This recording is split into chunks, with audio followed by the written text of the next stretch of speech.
علیکم، آپ دیکھ رہے ہیں کی نیوز ایچ ڈی۔ میں ہوں حارث علی شاہ گیلانی۔ چلتے ہیں آج کی اہم خبروں کی تازہ ترین طرف۔ خبروں سے باخبر رہنے کے لیے ہمارا چینل سبسکرائب کیجیے۔ رخ کریں گے خانے وال کا، جہاں سے رپورٹ کر رہے ہیں ہمارے نمائندے حاجی ساجد محمود ملک۔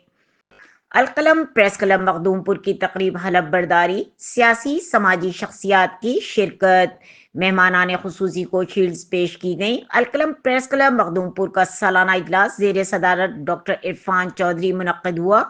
اجلاس کی کارروائی تلاوت کلام پاک سے شروع ہوئی۔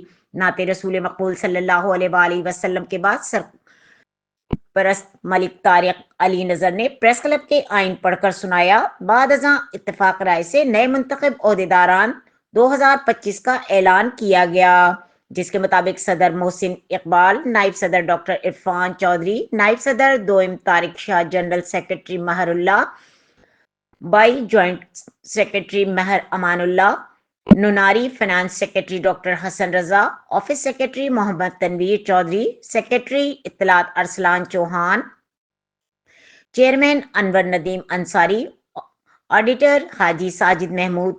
منتخب ہونے پر بعد ازاں مہمانان خصوصی مہر ذکا اللہ بانی، ڈاکٹر ایم اے رحمان، ڈاکٹر میاں خالد اقبال، مہر ایوب عدنان چودھری، حکیم ضیاء شاہد، مہر یاسین چغتائی، طالب حسین بانی، پرنٹنگ پریس خانے وال میاں آصف اختر رحمان ایڈوکیٹ۔ القلم پریس کلب کی طرف سے اعزازی سرٹیفکیٹ پیش کیے گئے۔ کچا کو پریس کلب سے چودھری عمر حیات سہو، زاہد حسین۔ تحصیل پریس کلب میاں چنو سے عظیم چودھری، مہر ظہور بانی، ینگ میڈیا گروپ کچا کو سے مہر اکرم، مہر بلال، ندیم شہزاد، میڈیا سے طاہر حسین راجو، محمد زبیر، میڈیا ہاؤس مخدوم پور سے مہر ہاشم، ملک تنویر بدر، رجسٹرار سیشن کورٹ مہر رہوانہ اور دیگر معززین علاقہ نے شرکت کی۔